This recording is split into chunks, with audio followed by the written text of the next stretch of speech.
ભાવનગર શહેરમાં નકલી ચલણી નોટોના કૌભાંડનો વધુ એક મોટો ખુલાસો થયો છે। અલકાગેટ પોલીસ ચોકી વિસ્તારમાં 3 દિવસ પહેલા પોલીસને બાતમી મળી હતી કે એક શખ્સ નકલી ચલણી નોટો સાથે શંકાસ્પદ હાલતમાં ઊભો છે। બાતમીના આધારે પોલીસે તાત્કાલિક કાર્યવાહી કરી સ્થળ પર પહોંચી અજય બુધેલિયા નામના શખ્સને ઝડપી લીધો હતો। તપાસ દરમિયાન અજય બુધેલિયાના કબજામાંથી ₹200ની ડુપ્લિકેટ ચલણી નોટોની કુલ 343 નોટો જપ્ત કરવામાં આવી હતી। આ મામલે પોલીસે તપાસના ચક્રોને વધુ ગતિશીલ બનાવતા સમગ્ર નેટવર્ક ખંગાળ્યું હતું।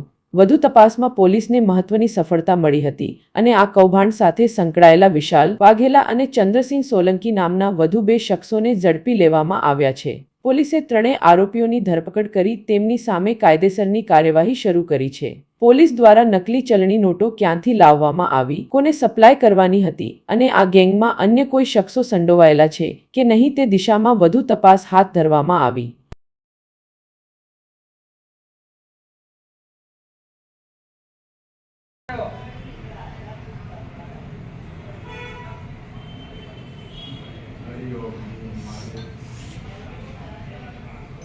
લક્ષ્મણ ગાંડો તો